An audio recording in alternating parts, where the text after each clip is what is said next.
All right. Thanks for starting the recording, Zoe.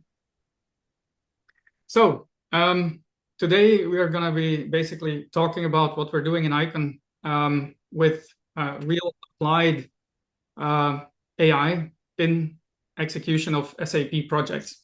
So what is it that we will basically be focusing on? First, what does it actually mean using AI within an SAP program? And then just to make sure that you don't only get it from me, we have actually Christophe in the call. He is the CIO of a company where we are currently doing an implementation like this, accelerated by AI, and he will take the floor, answer some questions, and then be available for questions and answers later. And then a third thing that we will be sharing today is how can you actually get started with something like this? Because of course, I mean, for us, we do this in some customers, and we're happy to share how you can pick this up for yourself with or without our help. So this is basically the lineup of what we're going to be discussing about today. The key people that will be speaking is Harjit is the first to take the floor later. He's the one who was making these comments about my hearing, that kind of stuff. Then secondly, I will be sharing a little bit about how we apply this in practice. Then we have Christophe Lemau, who is going to talk about his experience. I have some questions prepared, and then later on, he will also take the floor. And then David, who is our MD for Australia, he'll basically share his view on what is happening in the Australian market. And then the floor will be open for questions. So that said, over to you, Harj. Okay, thank you, Christophe. Okay, so firstly, just want to thank everybody who's taken the time to join. A special thanks for us in Asia, where the time zone is a little bit less comfortable than the European people, but thanks nonetheless to everyone. So I'm just going to give a quick kind of background context on us, who we are, where we are, what we're doing, and then we'll go into the details with Christophe and the program. So I think the audience is probably a combination of connections of both mine and Christophe. So as a quick summary, just to recap, Icon itself, I founded in Singapore. We've been going for around 8 years now. Those of you that will know me historically, our background was very much around SAP skills and people. So, we were focused more on the resourcing, getting the right SAP consultants to the clients for programs. Initially in Singapore, we then expanded to APAC, and we're now working with clients globally, which some of you on the call are actually part of some of our programs. Predominantly, these have been driven by the big S4HANA programs over the last few years, which SAP has had a deadline, which I believe is getting tighter and tighter. So for those that haven't migrated, we'll need to work out if and when they're going to do that. And that, of course, has brought a lot of both opportunity and challenges in the SAP ecosystem for getting these programs delivered and really actually adding business benefit rather than just going through the motions. So historically, as mentioned, Icon was initially more on the SAP staffing and resource management, where we tended to work with either big SIs or clients that were running programs and needing SAP expertise, which we would help provide. And then more recently, a couple of years ago, we expanded the business when Christophe joined me, and we actually started doing the SAP projects ourselves. So more of an end-to-end delivery service, which Christophe was a lot more experienced with. Now, one of the reasons that Christophe and myself came together is that we did see there was a lot of opportunity in the market between us, where there were a lot of programs that weren't going as planned, let's say. And I'm sure quite a few of you have been part of those as well. Now, there's an argument. Sometimes it didn't have the right people. Sometimes it didn't have the right approach per se. So, we tried to do the best of both worlds, where Our expertise at Icon was getting the right people, and Christophe's was running the programs in an efficient way that benefited the customer. And that's where we started the Icon Services division. And I think our initial thought was to be new age, best of breed, and do it in the way that works the best in today's world. Now, ironically, since that time, that was a couple of years ago, today's world has changed a huge amount. One word or two letters, whichever way you look at it, AI has come in the last year and pretty much changed how we think about everything, both internally as a business and obviously for the programs, the SAP projects, deployments that we were looking to support. And I think Christophe initially mentioned to me earlier this year that if we really want to be innovative, if we really want to take this industry forward, we do need to understand how we can use AI and really use AI in the SAP programs that we're currently delivering and for the future. Now, again, for those that me from the past, I'm not a technical guy, right? So I hear AI, I see AI every 5 minutes, right? Whether it's my banker telling me to buy AI stocks, or whether it's my own internal CFO replying to every question with ChatGPT. There's a lot of AI out there, right? And when Christophe also said to me, we can start using this for SAP programs, I was a little bit skeptical. I was like, yes, everyone says they can do it, but how? What does it really mean, right? How do you actually benefit and use AI to either reduce cost or timelines or better outcomes? And how does it work in our industry when realistically we are a very people-based industry, right? How do you put the two things together? And I think that's what Christophe has been working on, both in theory and now in practice with the project he's been delivering at Aleph.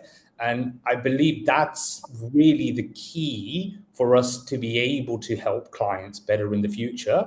And that's what Christophe will go into more detail now and actually explain his thought process, his experience, and where we are now and where we're looking to get to. So I think that's a kind of high-level summary from me. Anything else you want me to add to that, XT?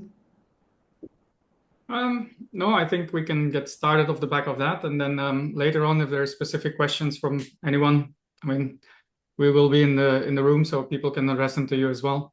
So I'm happy to take it forward. Okay, cool. All right. So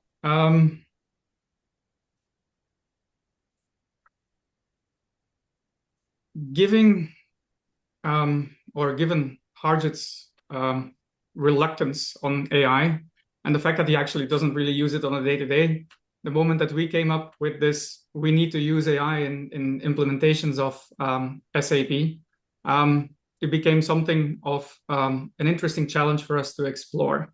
Now, in the next 15 minutes, I'm basically going to explain you kind of what we have done in real life. So it's like real life sharing of our experience, what works, what doesn't work, and what are the things that you can and cannot do, and the things that you need to keep in mind.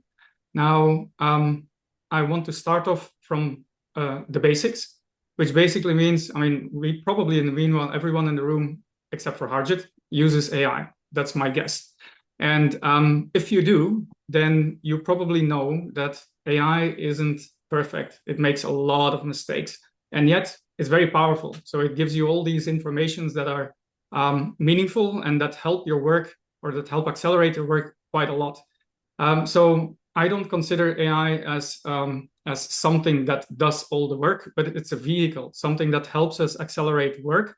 But something that is absolutely crucial is you need to continue to have senior judgment. You need to have experienced people in the room that are able to determine on what has been prepared for you or what is being executed actually is done in the right way. So it's basically how the work runs. It's not something on itself that will be a magic solution to solve everything in the market or in the projects that you're running. Now, in the end, we all have access to the same models. We use Claude, we use Codex and what have you. So in principle, we have the same capabilities as different organizations. Now, what is different in how we engage this is what we let them do, how we control them, who checks the output, and basically how we manage the consequences when things are wrong.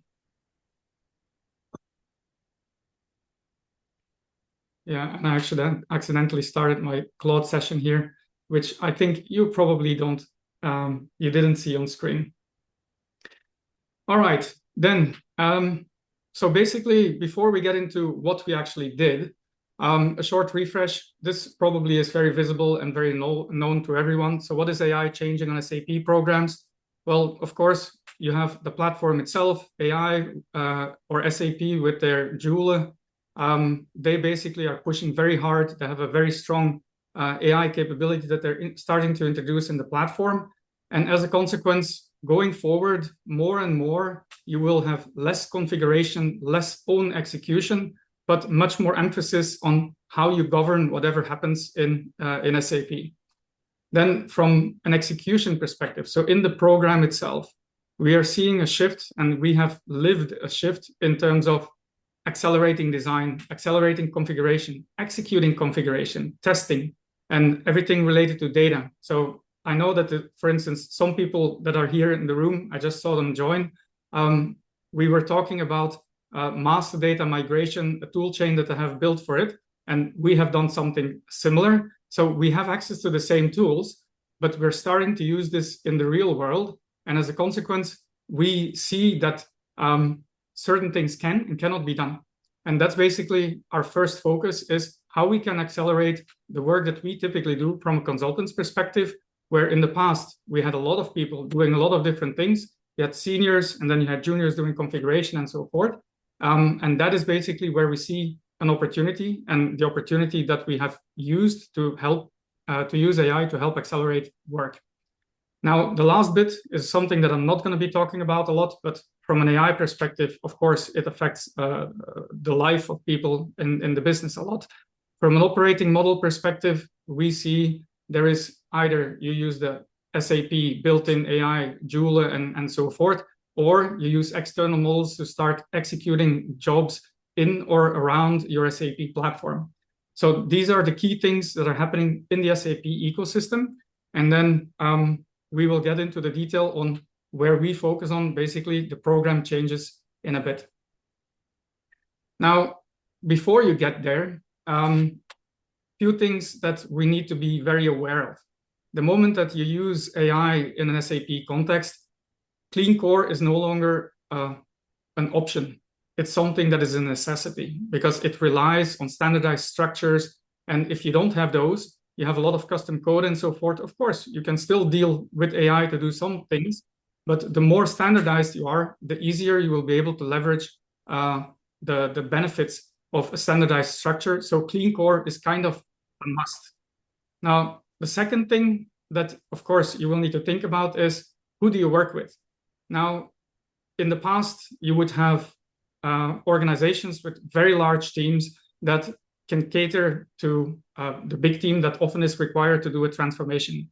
Now, with AI, we see that a team size can reduce maybe 40, 50% versus the old way of doing things. So you can see that with a much higher capable team enabled by AI, you can deal with smaller partners that really know what they're doing. So the consulting market is actually changing in that sense. And everyone that is on the forefront of this will be able to benefit. And then in terms of timing, I mean, this is the thing that Harjit also mentioned. 2028 is kind of a hard deadline from an SAP perspective. And I know there is some flexibility there if you deal with SAP in certain ways. But in essence, everyone needs to make a move by 2028. And everyone has been postponing this decision for a long time, or many organizations have been postponing this for a long time because of the sheer amount of workload that was in front of them. Now, if you see what we can do with AI, we can basically accelerate the work, simplify it, and as a consequence, it becomes easier to cross this hurdle. So the 2028 timeline and the convergence or the emergence of AI are actually a very interesting timeline alignment. in the sense that with AI, you can execute these programs faster and cheaper. Now, getting into the detail on the program wherein we have started to use AI. So we basically work with Aleph Group, of which Christophe Derdeyn is here, and we run a global deployment of an S/4HANA public cloud solution. So it's basically an approach wherein we have a global template. The global template will be deployed to all the countries. It replaces, I don't remember how many, I think 15 or 17 different ERPs, which I had across the globe. So from a footprint perspective, Aleph is quite large. So they are present in many, many different countries. And the business is basically, they resell media on behalf of the big media platforms. Now, today, they have about 70 countries, or 70 entities that are live in some 50 countries or something like that. And right now, we have about 28 new entities that are being prepped for go live. Now, the 70 entities we deployed in the last 2 years, or actually 2023, mid-2023, the program started. So in about 2.5 years, 70 countries were brought live. And since June this year, we started the deployment of an additional 28 countries, which we aim to have live by the end of the year. So the 28 countries is basically, in June, we started a program to start using AI-driven implementation approach. And this is basically where we gain the experience. We build the tool sets, we train the agents, and we're basically driving outcomes leveraged by AI across a number of different areas. Now, if you then look at which areas they are, mainly we focus, as I mentioned, on the implementation side of things. So we use, of course, a little bit of AI support in terms of design and in terms of requirements writing and stuff like that. It is a great help because the minimum baseline or the baseline that SAP or that a Claude provides or that ChatGPT provides when it writes specifications is decent. So this helps accelerate the design process. But there is a lot of mistakes because they miss a lot of context. Now, where we really see the big benefits come is in configuration, testing, and master data. So we have basically trained agents for configuration and testing. And we've built an AI tool chain for master data, and we're currently finishing one for transactional data as well. So basically OpenAR, OpenAP, opening balances and so forth is a tool chain that is currently in process of being developed.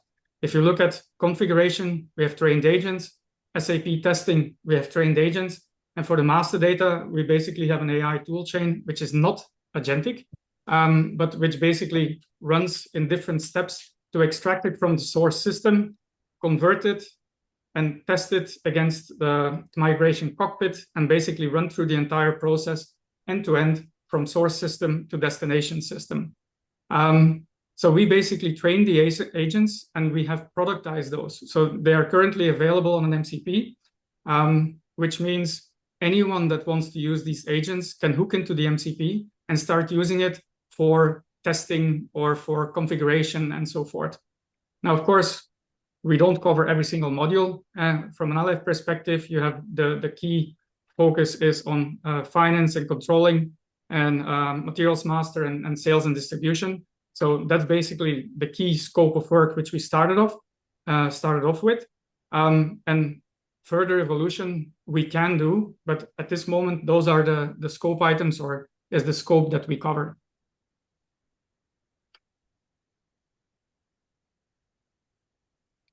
Then we basically have a program which we call the Pulse. Now, the Pulse is basically, we use the same AI enablement, the same AI technology to assess an ERP. So look at the whole Signavio story from SAP. We basically use Signavio and our agents to do the same type of analysis and drive an analysis that will give people insights on where they can improve their ERP platform, where there is optimization opportunities and so forth. So in 2 weeks' time, which if you would do this in the old way, you would get 6 to 8 weeks at best, maybe 3 months before you get an outcome on an analysis with a lot of interviews, heavy load on the people in your organization and so forth. Right now, with the help of the tool set that we have available, on the one hand, Signavio, on the other hand, our own AI tools, we can basically run, once we are hooked into the system, a full analysis in 2 weeks, and then give an indication on where you have your challenges, where you have your potential opportunities for improvement and so forth. So in these 2 weeks, we basically created full visibility. And from there, you can take a next step and decide which way you're going to go. Clean up the core, improve some processes, and so forth. Now, the way that we then look at things, I just mentioned this clean core. The way that we look at things is over time, we strongly believe that organizations are going to evolve towards a more headless use of SAP, which basically means SAP is the system of record. It has all the capabilities. It has all the controls. It makes sure that everyone or all the data that is captured in there is reliable. But more and more, we see an evolution towards using less of the standard user interface of SAP and more in towards custom or fit-for-purpose apps. Because of AI, it's super easy to develop new apps just in days, not in weeks even, which basically means if you have specific needs in the organization, it becomes easy to develop particular applications that meet that specific need. And to be able to have a rapid deployment, you build a CI/CD pipeline, you make sure that the requirements are gathered, agents will read the requirements, evolve them, build your apps, and test it. So we basically use a whole set of agents that can manage CI/CD pipeline, evolution, development, testing, up until release. So this is really where I believe that the market is going. And it is logical, because the better applications fit to the needs of the business, the easier it is for people to adopt a platform. And that's basically what I hear and have always heard in pretty much any organization. Reducing the friction for people to adopt a system is typically what makes an implementation much more successful. So we aim for using best-of-breed tools, fit-for-purpose applications, and basically do all of that within your own context. So our expectation is, and I guess that is me together with the rest of the market, that everyone will have agents. The only key consideration that you need to keep in mind is we can make AI do a lot of different things, but we deal with financial data, we deal with production data, and so forth. So whatever happens and whatever is executed by an agent, we need to make sure it's fully auditable, it's controlled, it's traceable. And that is basically the dimension that you need to keep in mind when you start working with AI in and around an SAP platform. So this is basically a little bit of the background on what we have done and how we look at the world. And next, we're going to be talking with Christophe Lemau, who I saw was here. I'm here. And there he is. So Christophe Lemau is the VP of IT in Aleph Group. And I prepared a few questions for Chris. So let me get those out quickly. Hold on. Good. So Chris, welcome, and thanks for making the time for this. I really appreciate it. So first, maybe, you had a grand vision in Aleph, and when we talked like 3.5 years ago, when you wanted to start on this SAP journey, you had a specific objective. So what is Aleph putting on S/4HANA Public Cloud, and where is the program from your perspective today? No, thanks, XT, for the invite. So I think we started the program with you 2.5 years, not 3.5 years. I think don't add years. So we started 2.5 years. My aim was to standardize all the system we had. So we are companies that grew by acquisition. So every single acquisition was coming with an ERP. We had 15 ERPs. I told the CFO at that time that we need to have one single backbone. I told him that I'm going to screw him because I'm going to go with public cloud, because I don't want to burn money customizing a system forever, like you would do with ECC or with private cloud. So we went with public cloud. I know it was not the easiest road, because if you recall XT or Christophe, 2 years and a half ago, public cloud was a new product on the market. It took us like 6 months to 9 months building a template, and since then we have rolled out about, as you said, 70 go live in 1 year and a half, 1 year and a half to 2 years. So I think it's quite aggressive. And this year, I think we took a new challenge, which is let's use AI. I gave you a lot of examples early this year. I think it was January, February when we started to discuss about that. I'm fed up with KPMG, Deloitte, and all the companies that are slow to give us requirements, tax requirements, and so on. Or if I ask a Claude to give me the tax requirements, it gives me directly the tax requirements. I don't have to wait. Claude and all the AI is usually 80% good enough. They are not perfect. They make mistakes, they hallucinate, but they give you 80% good enough information, which is more than enough to start. So we started, I think, from that vision, Christophe, and we started to go into, okay, what can we do? So can we set up the entities with SAP? I think we made a pilot, and I think you come to, 70 or 80% can be set up by the system, because in the past, to implement SAP, you needed cookbook, right? And now the cookbook become AI, right? AI, please follow that cookbook. After we went to the next challenge, which is data migration, where we use that for the data migration. Then went to the next challenge, which is, I think, one of the holy grail, is how can we truly test it? How can we truly automate the test? It has been a pain in the past. I think for all of you that work with SAP, there was always a dream of having proper test automation. I think we had Tricentis, we had plenty of tools, but we were never getting a good percentage of test automation. Now with Cloud Code plus Tricentis, I think, XT, correct me if I'm wrong, but we reach about 80 to 90% of automation. So you click a button, it still takes the happy path. I mean, let's not fool ourselves. So we don't go into complex cases yet, and we'll embed more and more over time. But now we can test in one click of a button about 80 to 90% of all our processes, right? And it will give you a report. It will take screenshots. It will check every single step that was happening.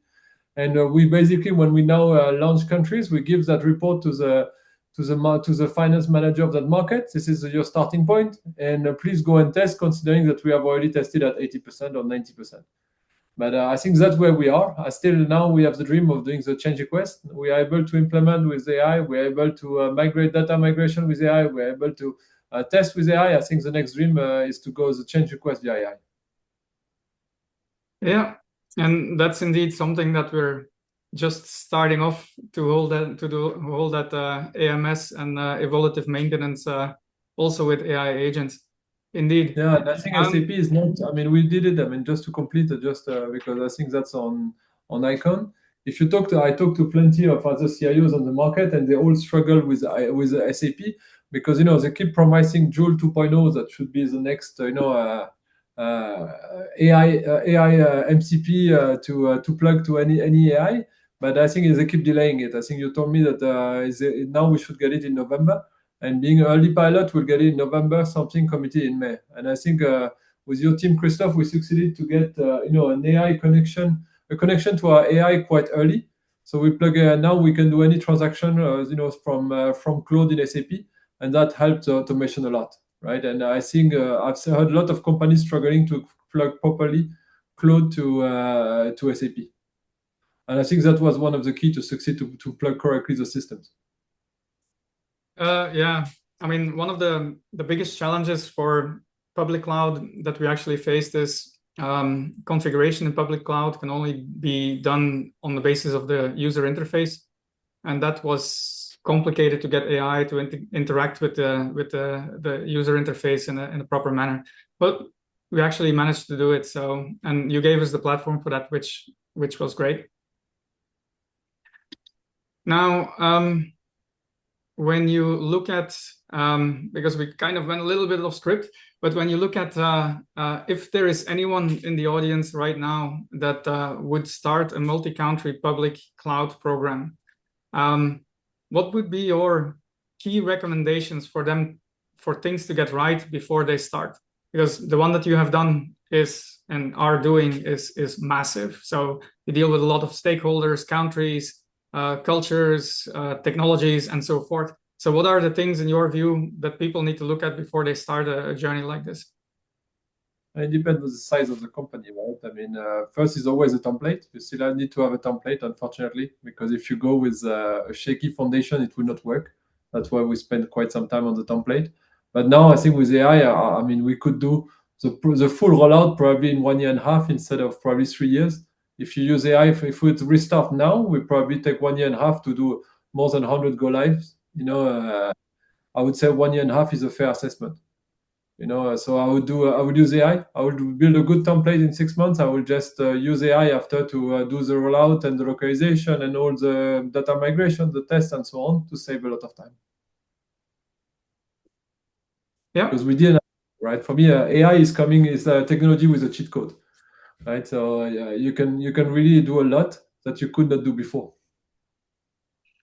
That's totally true. Now, when you look at, I mean, you've been very positive about the upsides and the ability to move and so forth. But when you look at the watchouts, what do you think are the things that when you work, like in your implementation, when you work with AI, what are the things that you say? I mean, this is something that you really need to be mindful about and take care of in a proper manner.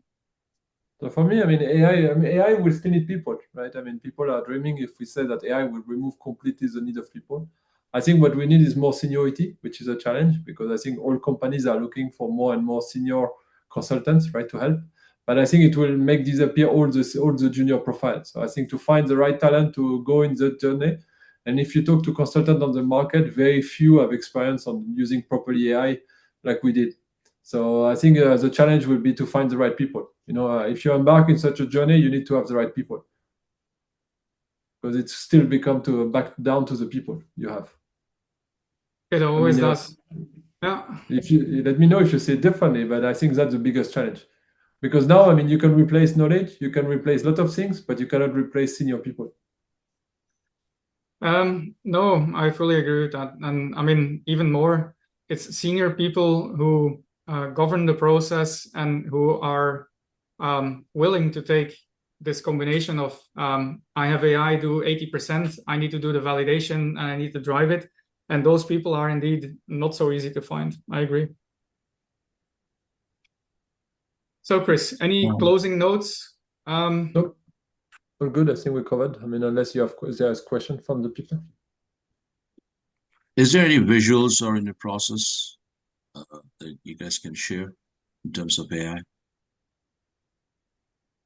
Like business process, start to finish. Start to finish. Well, I don't have any slides ready to share the business process that we implemented, but it's something that we definitely can have a conversation about. I mean, look, what we do is we implement a template and basically all the configuration required for the template that ranges from the moment that something gets sold to the moment that it gets purchased, collections, bank, basically pretty much everything under the sun that is configured in an S4 public to support the operations of all the entities of Aleph. So definitely something I'm happy to give you some high level information on a separate note, but right now I don't have it prepared. That's fine. That's fine. All right. So ping us separately. We will definitely give you a follow-up. Okay. Good. So Chris, thanks very much for your feedback. Stick around because we have 10 minutes at the end or 15 minutes at the end still for some questions from the floor. Now, our next step is basically going to Australia with David. And David is our managing director for ANZ.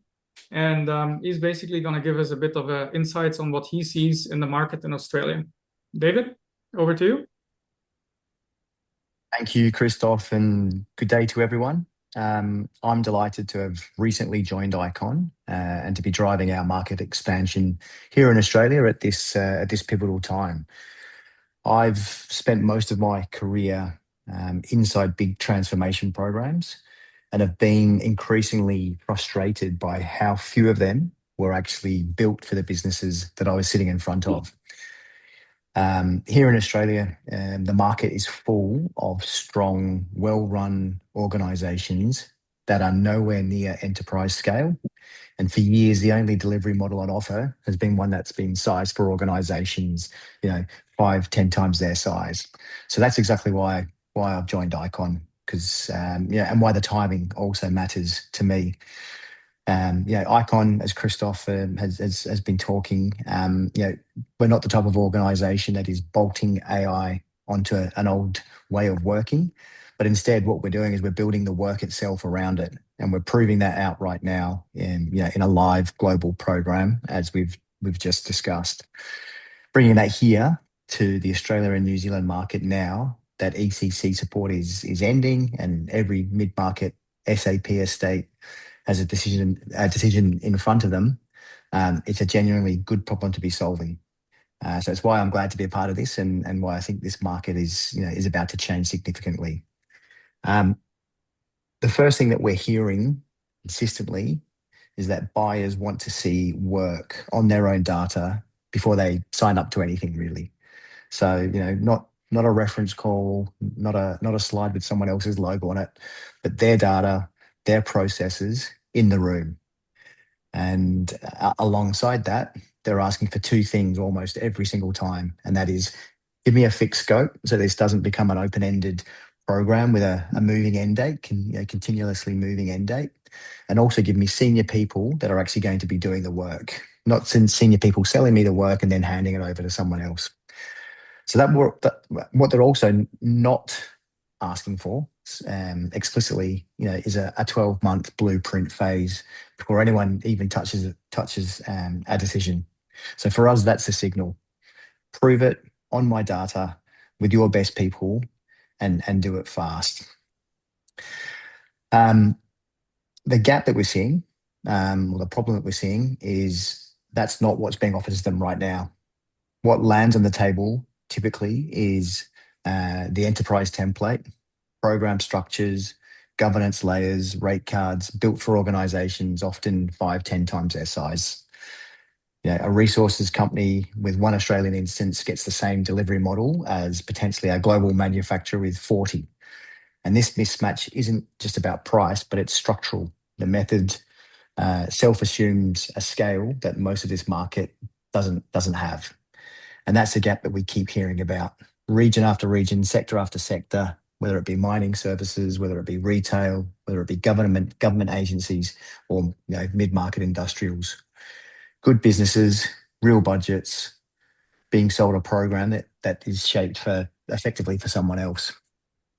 So this is where it gets practical for anyone who's listening in Australia tonight, or around the world for that matter. We are running senior-led and local. The people that you talk to in week 1 are the people that will still be in the room in month 3. With AI augmented behind the scenes, you heard Christophe describe how that can really change the cost of the work. And that's exactly what we bring here, not a scaled down version of that. And it starts the same way everywhere. The 2-week pulse that Christophe mentioned, your data, your systems in a costed, sequenced, road mapped out. No discovery phase, no blueprint workshop series. You get a decision that you can take to your board within a few weeks, and you spent nothing to get it. So that's not a sort of promise for later. It's running right now in the market. So I look forward to connecting with many of you over the coming weeks, and sharing more on how Icon is leading the charge in this way. Back to you, Christophe. All right. Thanks for that, David. So basically to build on that, and also on the remark that Chris gave us just a moment ago. So consulting is changing, and all of us need to be aware that things are moving incredibly fast. If you look at the speed at which we made the change at Aleph, so you're basically talking with a strong team of maybe 6 or 7 people. We're currently running this deployment for Aleph, and it's that team that in a matter of some 8 weeks basically got from classic type of deployment. Of course, we had some agents and stuff like that, which we use as a basis to start evolving our capabilities. But just in a very short time frame, just 6 to 8 weeks, we basically got from we don't have anything to we start configuring SAP. And that's, I think, something that every consultant needs to realize, because we are at the forefront thanks to the fact that we really bet big on AI, and we have a customer that is also betting very big on adopting AI. So we have the capability and the opportunity, if you will, to basically experiment and see how far it can go and how quickly we can evolve things. But this, in my expectation, is going to cascade very quickly into the market. It's going to change the way that we execute any ERP program. And as always, you have the hype curve. In the beginning, you have the early adopters, and this is probably where we still are.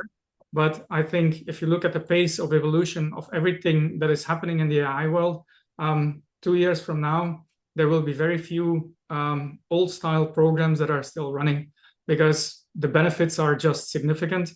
And it's not just about speed and cost, it's also about quality, because once you get a proper AI tool chain to execute certain things, and you have the right controls in place, you can basically deliver a higher standard, because it becomes much easier to test at scale, to execute at scale, and so forth. So your dependency on individuals becomes less, but more important.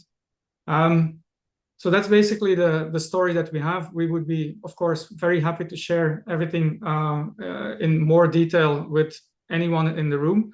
But before we go there, I would open the floor.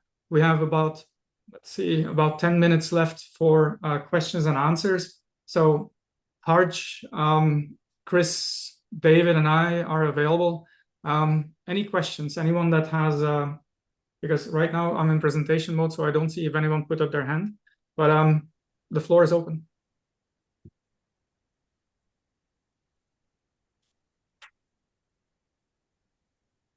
Chris, this is Nishant again.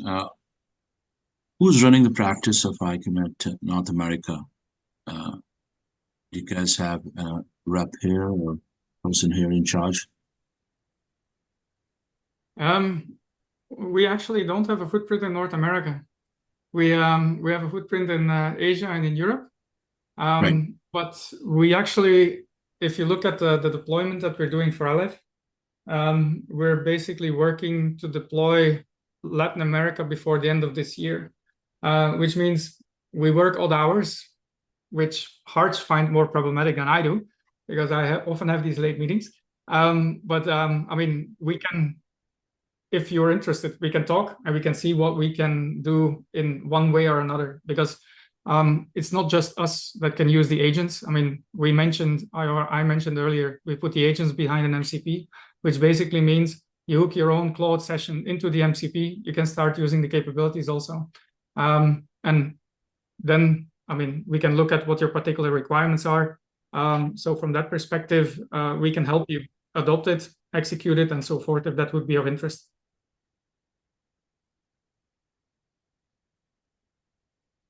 Sure, I'll take this offline, Chris. All right, of course. Christophe, I've got a question. Why did you choose Claude out of all the AI tools out there? And as we all know, SAP is coming out with their Joule 2.0. Is there a risk some of the stuff you're doing with Claude won't be allowed by SAP later down the line? Yeah, fair question. It's one that we hear regularly. The second one then. Now, the first one, why Claude? I mean, if you look at Anthropic has systematically and from the very early days had a very strong focus on development, where other AI companies had slightly different focuses. So if you look at, you want to do anything technically complicated, Claude has always been and currently still ranks as, I mean, there are different models all rank in the top of the listings. So from that perspective, Claude is the most capable. If you look at, I want to develop, I want to configure, I want to do complex technical things. So for us, that was kind of the go-to to start with. It's not that you cannot do anything with Codex or the other platforms for sure, but Claude is kind of the top of the top. Now, a second reason also was that if you look at Aleph Group, Aleph is kind of totally standardized on Claude first, which again made it kind of an obvious choice for us to adopt Claude for this. Now, if you look at the second question that you raised. Just to add, I think as well, if you look at SAP, even the SAP Joule is based on Claude, right? I mean, now as you announced in May that they're based as well, they're called on Claude. Okay, that's interesting. Yeah. So SAP indeed uses different models in the back, and it's likely that they also use the most capable models like Claude. I can't vouch for that myself, but it's not unlikely. Now, as that's not an official ICON statement. That's just hearsay in the market. Yes. Now, as to is this going to be prohibited? The thing is, you can, of course, I cannot speak on behalf of SAP on how they're going to change their policies. Now, right now, the main policy that SAP has on how you deal with AI all focuses on operational processes in production, which basically means if you want to have the execution of an accounts payable process or some kind of automation and so forth, you need to follow a standard set of rules. And as long as you stick to these rules, you can basically integrate a variety of different AI tools into SAP to execute work for you. Now, the one thing that currently has not been touched and is not mentioned in any type of policy is the execution of the project work. And is it possible that SAP is going to do something around this? Oh, they might. Now, from a technical perspective, it's going to be incredibly complicated because the way that we use our agents to configure SAP is basically as if a human would be interacting with the system, because we basically use the same screens, the same interaction and so forth to execute the work. And I think from a technical perspective, it will be incredibly complicated for SAP to limit that. So depending on the use case, implementation side, data transformation, configuration, testing, I think it's going to be more difficult for SAP to put a foot in the way and make that impossible. If you look at the operational side of things, it's already tightening up, and definitely SAP will be very strict on how that operates and how people integrate with the core. Just one more from me, and then I'll wrap up, right?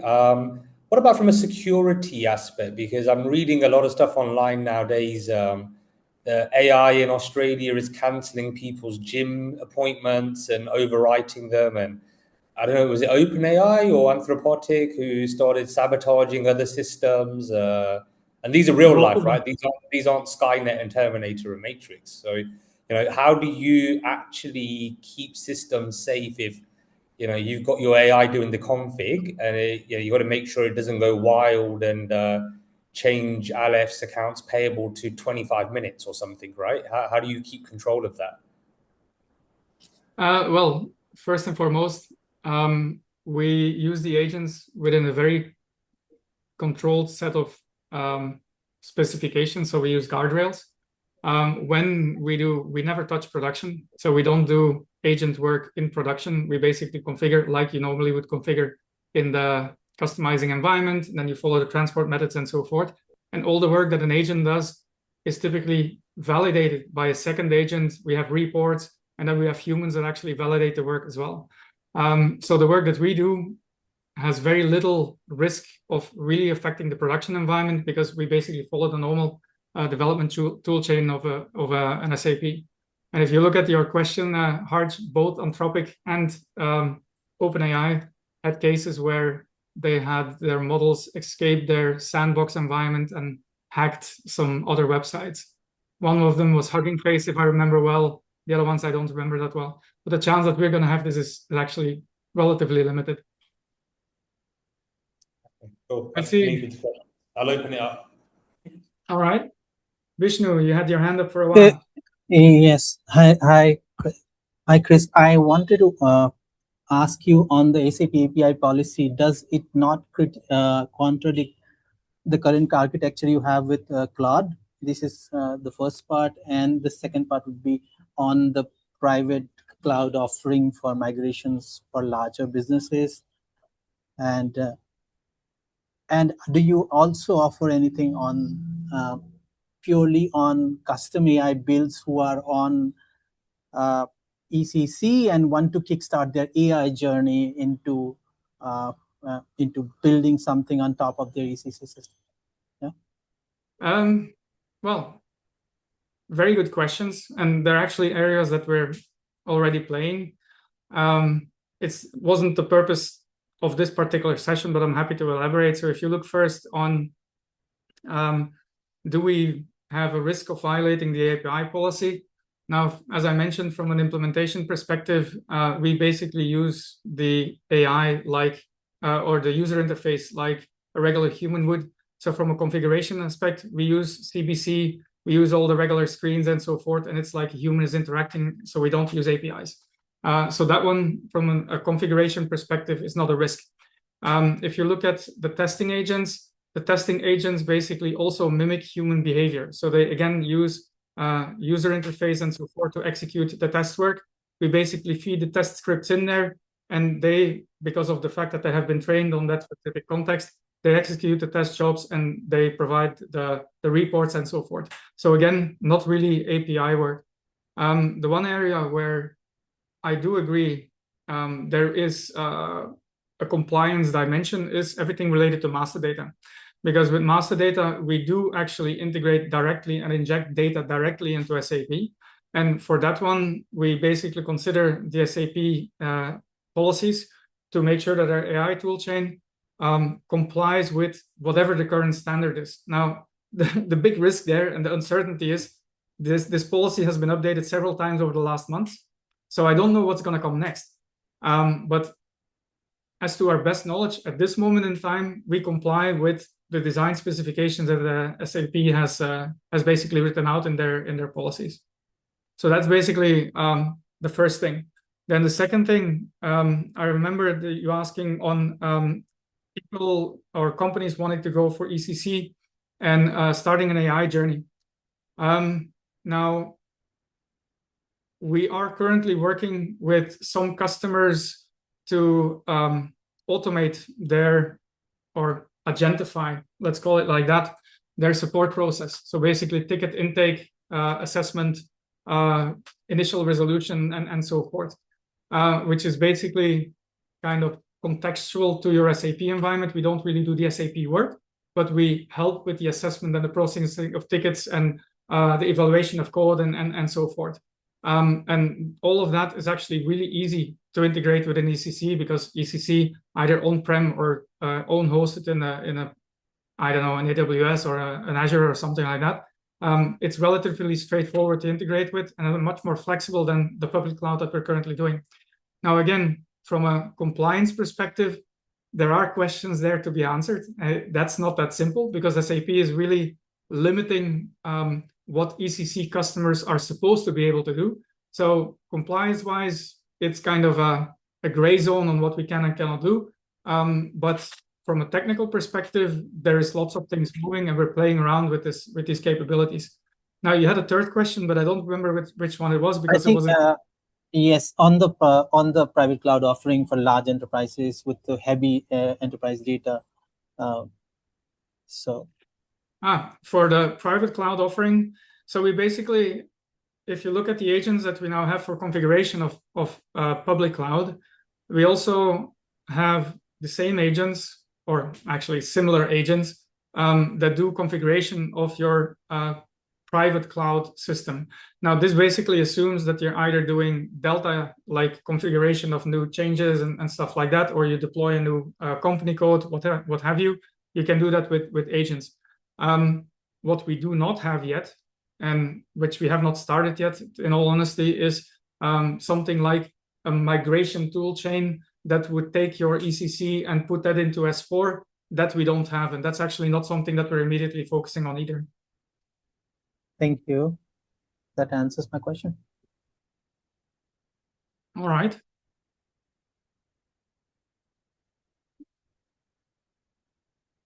Are there any further questions from the floor? Well, I had a question, but I think because of time, it was more around the any examples or experience around legacy friction, experienced during some kind of deployment. For example, if an organization says, "Listen, we've got a traditional way of doing projects," or "This is the way we want to do projects." How did you handle something like that? And I don't know, maybe it could have been something that the Aleph group experienced and how they did go over that hurdle. I think that's just where my question is in terms of because this is a big transformation, it's a big change, and it's always the mindset that sometimes creates this hurdle. So any examples that you could have, or maybe how you... Is Chris still in the call? I'm just trying to find him. I think he may have dropped off because in Aleph there's a lot of meetings. But so I'll just speak on his behalf. So in Aleph group they got a mandate to start going for AI heavily.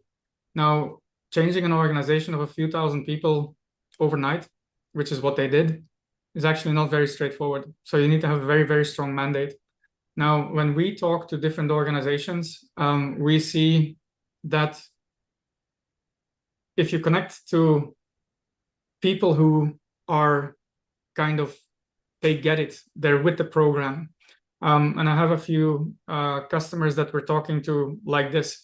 Now, it's not because your first entry point will basically be very keen to try this out that an organization as such will easily adopt it.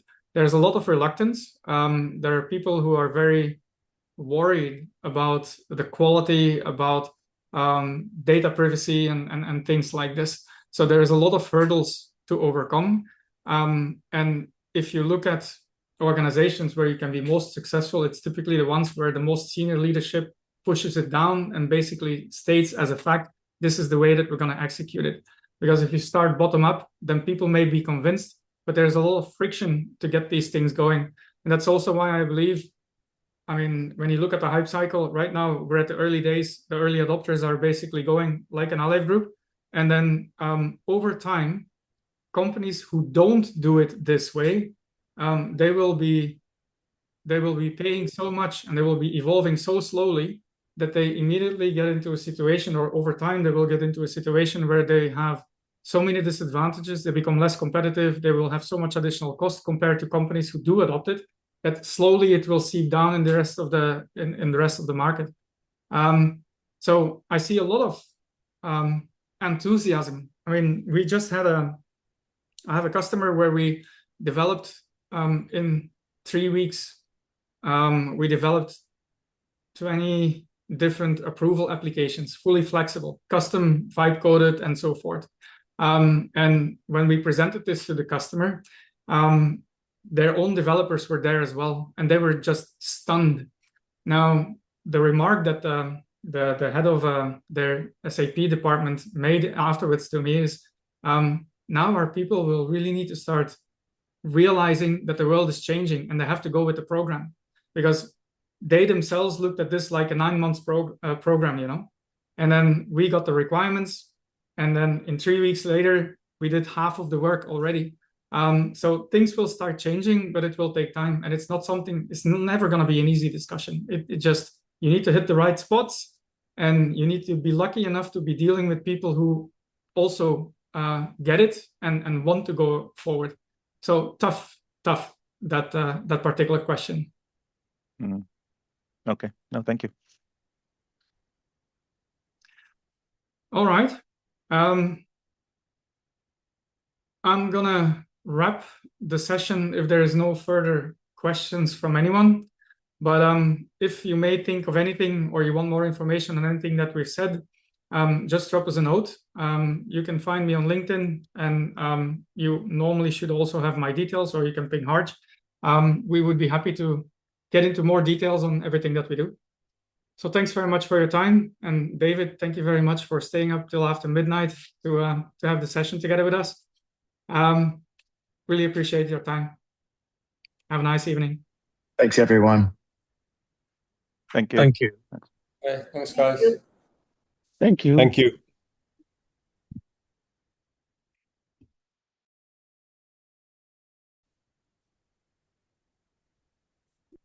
Thanks, Christophe. Now I can hear the beeps when people log off. I couldn't hear them earlier, though. Really? I really couldn't hear them earlier. That's your hearing issue, Harjit, with your age. Our chief guest, the CIO, couldn't hear them, so I'm more than happy to be aligned with Christophe Lemay. Yeah, fair enough. Fair enough.